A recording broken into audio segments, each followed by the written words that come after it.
نحمدہ و نصلی علی رسولہ الکریم اما بعد فاعوذ باللہ السمیع العلیم من الشیطان الرجیم بسم اللہ الرحمن الرحیم اللہم صلی علی محمد وعلی آل محمد وبارک وسلم۔ ناظرین، میں ہوں حافظ محمد حسن رضا ایڈوکیٹ اور آپ دیکھ رہے ہیں لیگل ہیلپ ود حافظ محمد حسن رضا۔ آج کا ہمارا موضوع ہے کون سے اشخاص جائیداد منتقل کرنے کے اہل ہیں۔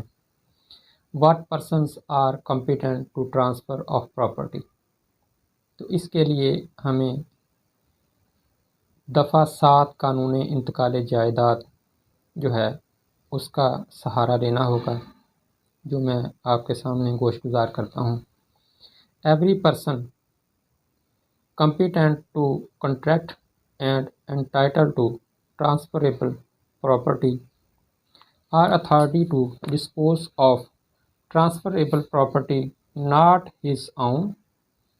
is competent to transfer such property either wholly or in part and either absolutely or conditionally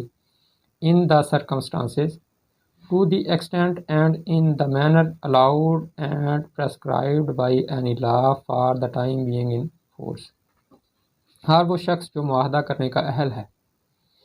اور قابل انتقال جائیداد کا استحقاق رکھتا ہے یا ایسی قابل انتقال جائیداد کو منتقل کرنے کا اختیار رکھتا ہے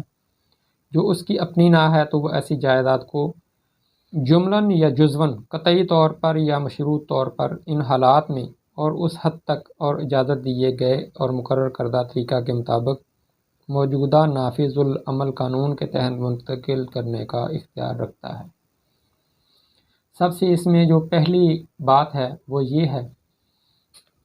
کہ پراپرٹی جو ہے وہ فروخت کرنے والا شخص، منتقل کرنے والا شخص، وہ اس بات کا اہل ہو کہ وہ معاہدہ کر سکتا ہے۔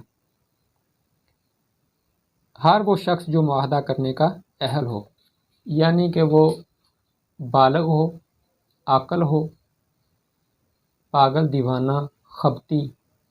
فاتر العقل یا دماغی طور پر بیمار نہ ہو، نشہ کی حالت میں نہ ہو، تو ایسا شخص جو ہے وہ پراپرٹی منتقل کر سکتا ہے، کیونکہ معاہدہ کرنے کے لیے یہ شرائط ہیں۔ ان شرائط کے علاوہ کوئی بھی شخص جو ہے وہ پراپرٹی منتقل نہیں کر سکتا۔ تو ایسی صورت میں جو منتقلی ہے اس کے لیے بھی وہی شرائط ہیں جو معاہدہ کرنے کے لیے شرائط قانون نے رکھی ہیں۔ اس کے علاوہ ہے کہ وہ ضروری نہیں کہ وہ پراپرٹی اس کی اپنی ذاتی پراپرٹی ہو، وہ کسی اور کی پراپرٹی بھی ہو سکتی ہے، لیکن اس میں شرط یہ ہے کہ اسے اس کا استحقاق دیا گیا ہو، جیسے کہ مختار نامہ عام ہے، اس کے تحت کسی شخص کی پراپرٹی کو دوسرے شخص کے ذریعے بیع یا فروخت کرنے کا عمل ہوتا ہے، یعنی کہ ایک جو مالک اراضی ہے وہ اپنی پراپرٹی کے متعلق حقوق ایسے شخص کو دے دیتا ہے جو مختار عام کہلاتا ہے۔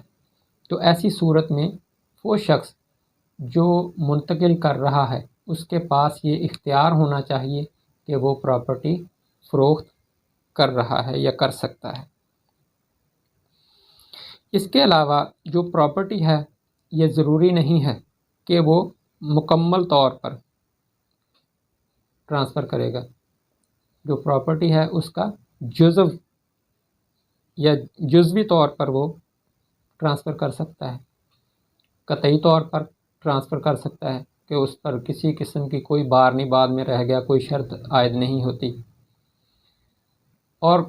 جزواً بھی کر سکتا ہے، مشروط طور پر بھی کر سکتا ہے، اس پر کوئی شرط بھی لگا سکتا ہے۔ اس کے لیے ہم انشاءاللہ العزیز آئندہ ویڈیو میں آپ کو وضاحت دیں گے کہ کون سی ایسی شرائط ہیں کہ جو اگر پراپرٹی پر لگائی جائیں تو ایسی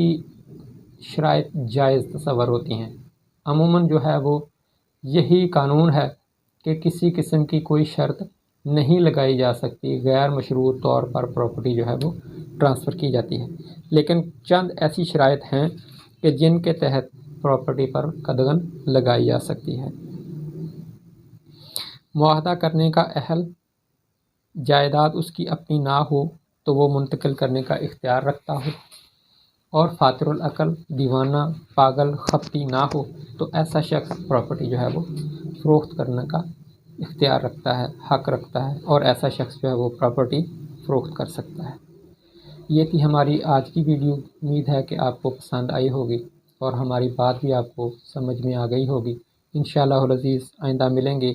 ان شرائط کے ساتھ کہ جو پراپرٹی پر اگر لگائی جائیں تو وہ جائز ہیں اور قابل پابندی ہیں۔ تب تک کے لیے اللہ حافظ، جزاکم اللہ احسن الجزا، السلام علیکم۔